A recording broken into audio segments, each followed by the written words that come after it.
faster than a speeding bullet, more powerful than a locomotive, able to leap tall buildings at a single bound. Look, up in the sky. It's a bird. It's a plane. It's Superman.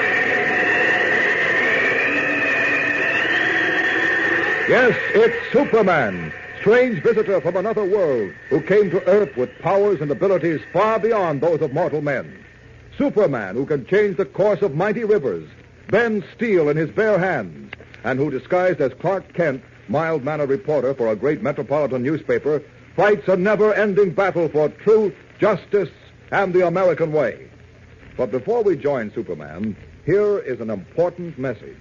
Fellows and girls, every day the city, state, and national offices of civilian defense organizations are swamped with letters from young people like yourselves. And most of these letters ask, what can I do, what part can I take in the national war effort? The writers of these letters are all too young to join the United States Armed Forces or any of the numerous home defense groups. And yet they ask, isn't there something we can do? Some of you listening now are no doubt among those who have written these letters. And I'll bet many of you who have not written have thought the same thing. Well, the answer is a very simple one, and here it is. You can do your part in civilian defense. You can help to win this war by buying war-saving stamps regularly. How does that help, you ask? How can my dime, or 20, or 40, or 50 cents help to win this war? That's easy, too.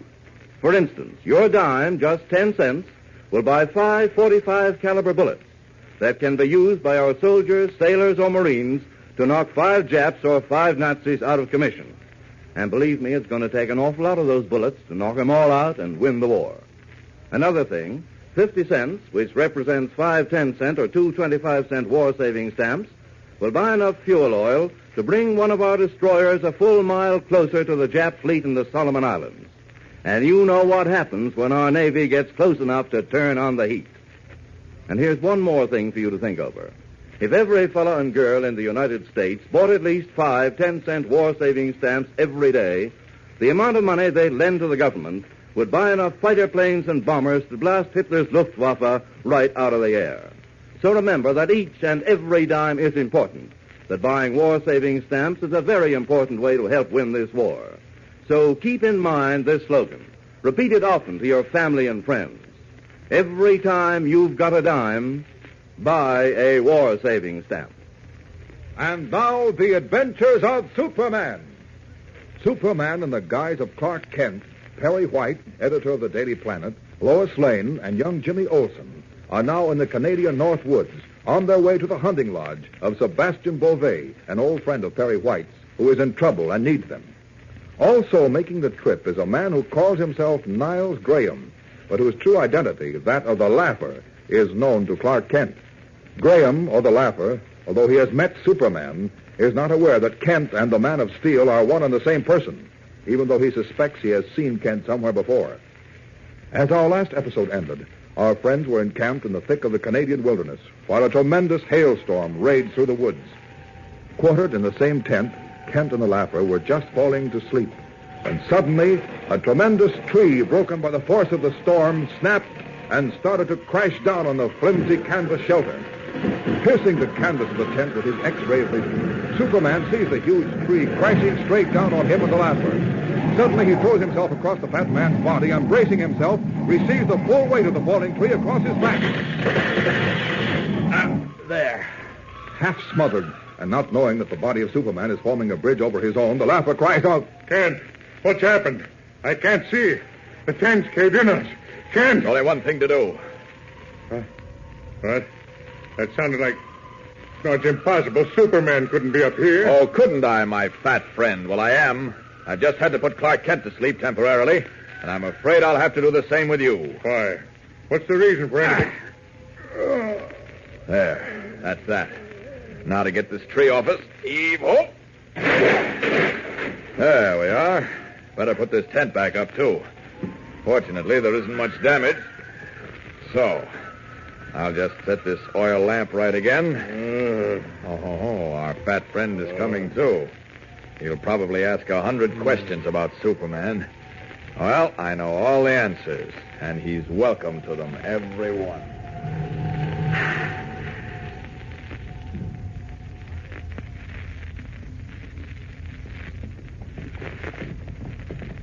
And you say, Mr. White, that you have never seen this creature known as Superman? No, I've been close to him, Mr. Graham, but I've never actually seen him. I believe Jimmy Olsen and Lois have, though. How about it, Jimmy? Oh, sure, lots of times. Golly, if it weren't for Superman, I wouldn't be here now. He saved my life and Lois's and Mr. Kent's hundreds of times. Isn't that so, Mr. Kent? Certainly is, Jim. An unbroken record, eh? Do you suppose you'll ever slip up so far as saving people is concerned? I hope not. What you say, Mr. Graham, he must have saved your life when that tree crashed. Though it's certainly beyond me what Superman is doing up here in the Canadian North Woods. Well, Superman always seems to be wherever Mr. Kent and Miss Lane and I happen to be. I've never been able to figure out why. Have you, Miss Lane? Now, don't disturb Lois, Jim. She's riding up ahead there with her eyes glued to the scenery. Tonight, around a fire at the hunting lodge, she'll start telling us about all the beauties of nature. And speaking of the hunting lodge, Guide, how long before we reach the hunting lodge? Soon. Not far, monsieur. He's been saying that all morning. Strange, but I can't seem to get this Superman out of my mind. Does he worry you, Mr. Graham? Why should he, Mr. Kent? I'm sure I don't know. I just noticed that every time you mention Superman, you get a sort of baffled look in your eyes. You misread the signs, Mr. Kent. What you see is not bafflement, but interest. Oh, I see. By the way, Superman must have hit you very lightly last night. I've got a badly swollen jaw, yet yours is perfectly normal. Can you account for that? If I felt there was any reason why I should make an accounting to you, Mr. Graham, I might. As it is, I'm not interested. Hey, you two, stop quarreling. You haven't said a civil word to each other all morning. Mr. Kent and I seem always to have differences of opinion. Nothing serious, however. I'm sure Mr. Kent and I will get to know each other better. Yes, I'm sure we will. Say, look off there through the trees. Isn't that a house? Uh-huh. I see it, too. Is that Sebastian Beauvais' hunting lodge, Mr. White? It certainly is, Jimmy. We've arrived at last. And there's old Sebastian himself. Get up there, horse. Get up. There's Sebastian! Sebastian, you old coot, we're here. We've arrived at last. Get up there, horse. Get going. Get going.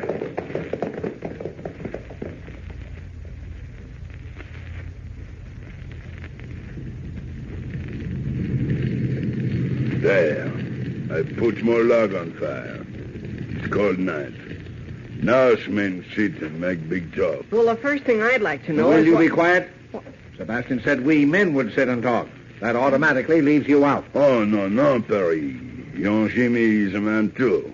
Little man, but still a man. Well, I'm really only a kid, I guess, but gosh, I like to be in on things, too. My way. You shall be. Yeah. The firecracker good. And now, Sebastian, why have you brought us all the way up here into this wilderness? Well... We've been here 3 hours now, and every time we mention the reason why you sent that letter, you put us off. You really owe it to us to give us some sort of explanation. I've been worried, Sebastian. I knew you wouldn't have enclosed in your letter that ring I gave you years ago unless you found yourself in some sort of trouble you couldn't handle. Now, come on, what is it? Why did you send for me? Well? The truth is, I do not know. What? You don't know? Over here, we travel nearly 1,000 miles by plane and horseback up here into the Hudson Bay region, and when finally you do decide to answer our questions, all you do is to take that stump pipe out of your mouth and say you don't know why you sent for us. That is the truth, Perry. I don't know. Or I should say I know, but I cannot tell you. Well, why not? You would not believe me. Well, of course we'll believe you. You certainly wouldn't have had Mr. White make this trip without good cause. No, but it is not my cause. It is not his. It is the reason of a superstitious woodman like myself, not a city man like Perry White, and... Well, now I do not know. Well, I do know. You'll either tell us why you got us up here, that this fine friendship of ours ends right here and now. No, Perry. Don't parry me. I demand to know what trouble you're in, Sebastian. Hello. Then I will tell you. Listen. The Wendigo. The what? The Wendigo. The werewolf. Now I tell you, for a few minutes when the Wendigo howls 3 times, then you will see for yourself. Say what?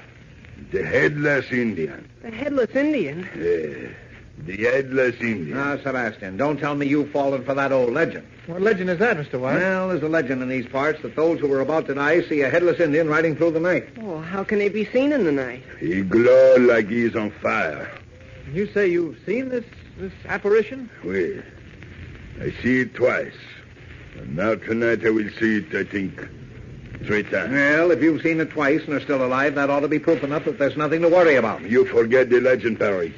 One dies when one has seen the Indian for the 3rd time. Listen. The Wendigo howl again. When it howls for the 3rd time, the Headless Indian will appear on the ridge. And tomorrow or soon after, I, Sebastian Beauvais, will be dead. No, don't talk like that, Sebastian. Now that we're here, we'll see that no harm comes to you. But we'll see that plenty of harm comes to that Headless Indian and the Wendigo. It would do no good to kill the Wendigo, or the Indian would still appear. Besides, you would need a silver bullet to kill the werewolf. Oh, I'll kill it with my bare hands if I can get hold of it. Listen. The wind is beginning to blow. It is sure sign. Soon the wolf will howl again. Then for the 3rd time, the Headless Indian will be seen and heard. You can hear him, too? Oui, Jimmy, oui. You will hear. It is a sound I cannot describe. This is fantastic. The legend of the Headless Indian come to life. The Wendigo crying in the wilderness. Oh, it's ridiculous. You will see, mon ami, and you will live. Even if I do see it and hear it, I won't believe it. But I believe that I will die. Wait a minute, let me get this straight. You die if you see the Headless Indian 3 times. Oui. And you've already seen him twice? Oui. Well, then just don't go near that window when the Headless Indian rides across the ridge. I cannot help myself. When I hear the cry of the Indian, I'm forced to go to the window. I cannot stop myself. Oh, then we'll do the stop. The Wendigo howl for the 3rd time. In less than a minute, we will hear the Headless Indian as he gallops with the wind across. Wait. Listen. You hear it? That is the cry. And I must go to the window. I must watch. Chief, grab him. You're staying here, Sebastian. No. Let me go. You cannot save me. I must go to the window. Let me go, Perry. Great jumping Jiminy, Mr. Kent. Look out the window. Yes, I see. A flaming Headless Indian riding across the ridge.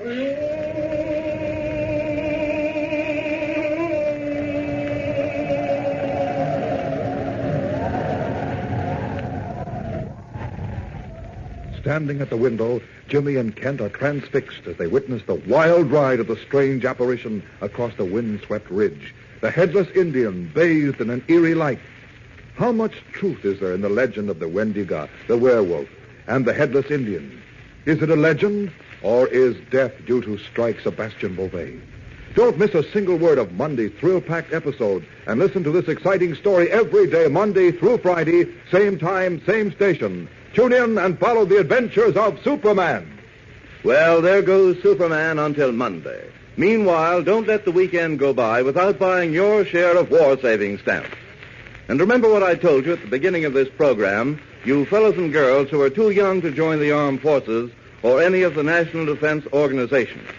You can do your part. You can help win this war by buying war-saving stamps regularly. So let's make a pledge right now to buy war-saving stamps regularly. Talk it over tonight with Mother and Dad. Ask them to give you a dime every day, or even every other day for war-saving stamps. And then buy some extra ones out of your regular weekly allowance.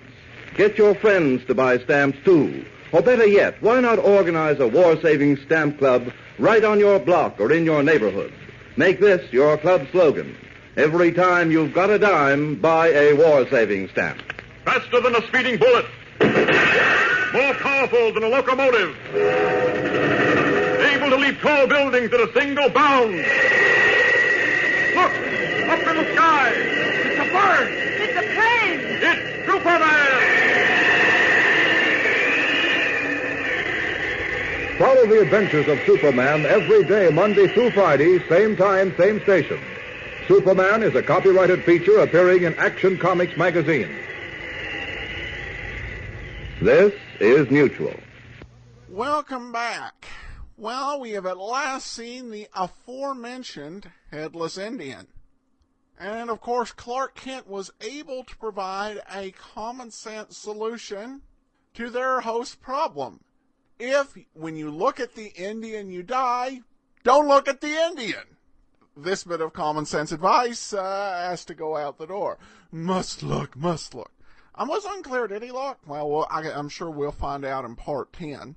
Laugher is getting dangerously close to deducing Superman's secret identity.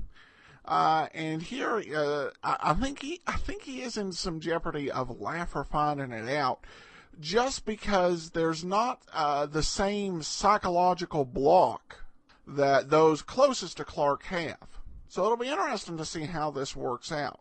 I got an email here from Joel. Said, I noticed that the villains in this current serial have some similarity to the strange characters in Dick Tracy.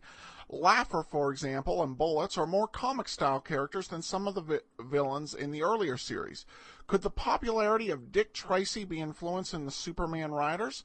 I think that could be part of the process. I think the overall development of the comic book and the character.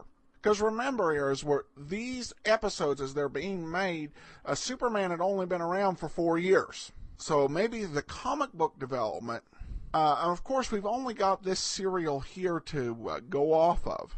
One thing is that it is always a challenge to find a really good match for someone as powerful as Superman.